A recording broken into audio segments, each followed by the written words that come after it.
Okay then, happy Friday. Shawnee is back with some exquisite entertainment for you guys, exposing some stupidity on the internet. Roll the first clip.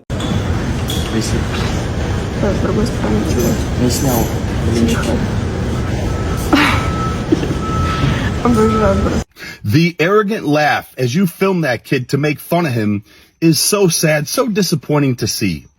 Does he have bad form? Yes, it's just a kid.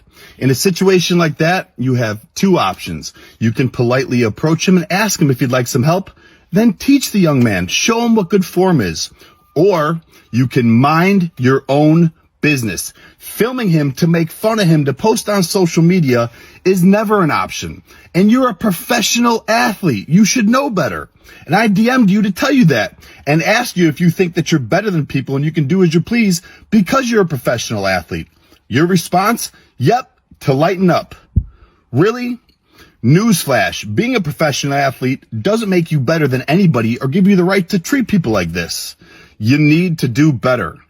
Mind your own business. I honestly don't understand why people are like this. Why can't you just help the kid out? I love the way your first reaction is to pull out your phone, film him, and to post them on social media so you can get attention. I swear down, it never used to be like this. Maybe if social media existed 20, 30 years ago, it would have been the same back then. One of the last times I went to a commercial gym with my mate, I was standing next to this kid who was doing lateral raises. We were doing shoulder presses, and you could tell he didn't really know what he was doing. I ended up catching eyes with him, and I just said, "All right, mate, you're okay." And we ended up getting into a conversation. Turns out it was only his second week in the gym, and he said he didn't really know what he was doing. Me and my mate ended up helping him out and showing him a few exercises. We said to the lad, "We're in here every single day at 12. If you need any help, just come over to us." And that made me feel so good actually helping out the lad, because we've all been in that position before. But instead you've got people like this woman filming the poor kid and posting them online for public ridicule. How about you just be a better person? Is that so difficult to do? What's your ideal age in a man? Honestly, older than me. So I'm 25, but no older than 35. So 25 to 35? 26. I already dated a younger man. I won't do it again. Ideal race? Over 6 feet.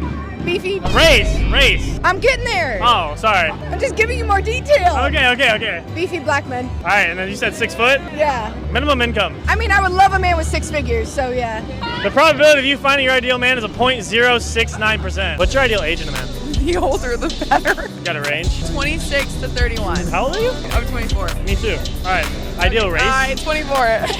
Ideal race? White. Minimum height? Your height or taller. Wait, does that mean you want my number? Let's go through the rest of the question. All right, minimum income? 80. The probability of you finding your ideal man is a 2.2% chance.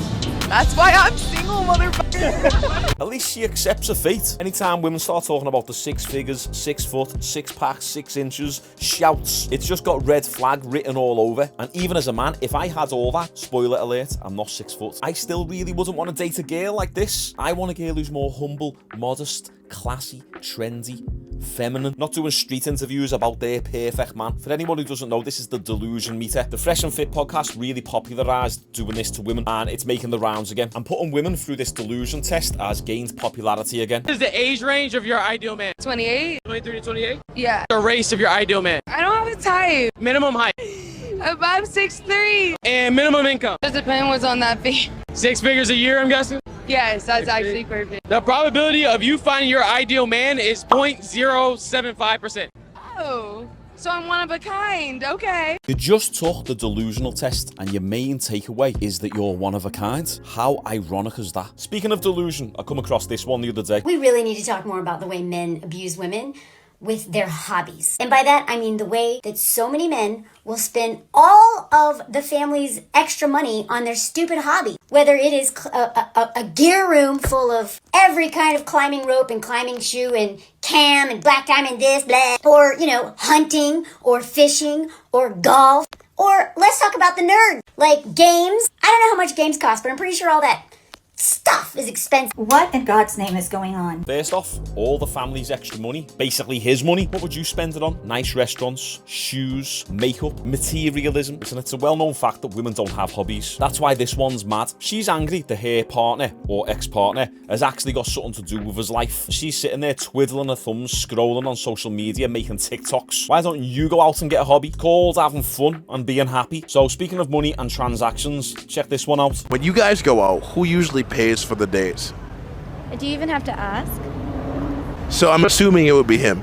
Oh, yeah. Well, I mean, that's a safe assumption, unless you knew Stacy here. Yes. very confident, demanding. So she makes me pay for everything. Yes, you're right. Under what circumstances do you cover the bill? Never. Why is that? Because I bring my value How do you bring your value? by being myself and entertaining this man. Yeah, we're having a great time. How do I bring my value? What do you mean? If I get invited or if she gets invited, that's probably the difference, right? You know, if she invited me out and she said, I want to take care of you, then she'd probably pay for it. But I think when we go out and I've invited her, then we'll go out and I'll pay for it. I mean, I wouldn't hang out with a guy that didn't pay. I just wouldn't, I wouldn't be attracted to a guy. It's not like it's all about money. Like, we have to have a great time, we have a good friendship, inspire each other, be there for each other, but there's a lot of people in the world and...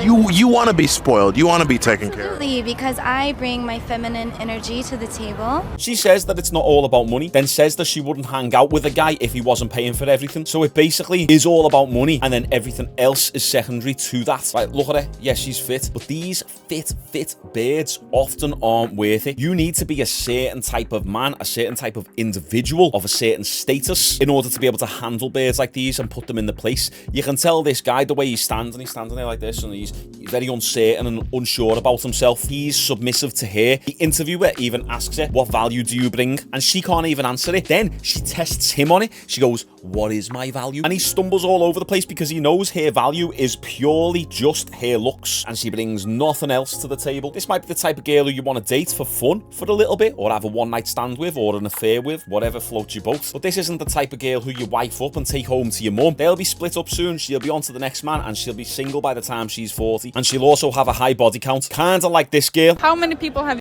you with? I don't know. I have to check my list. Fucking hell, you got a list? Who doesn't? Who does that? Alright. I think it's like 22 or something. Alright. Oh shit! Oh shit! Show the camera, show the camera. Oh my god, bro. Oh, hell no, man. Ah, you motherfucker. I had to zoom in and count. There was 22 names before she even started scrolling. That's more like 60 or 70 bodies that she's got on her list. We all know women downplay the numbers. Case in point, exactly. This girl keeps track of her bodies in the same way I keep track of me protein. And she still downplays the number. She still divided it by 3. How gutted would you be if you was watching this video, realised that, oh my god, I was with her a few months ago. You zoom in on the video and see that your name is one of the last on the list. 60 men came before you. How does that make you feel? And if you was a simp, you'd probably want to wife her up. God help the man who does try and wife her up in the future. We gotta pray for him, boys. 1 like on this video equals 1 prayer. And if you're new to the channel, subscribe. We upload every single day.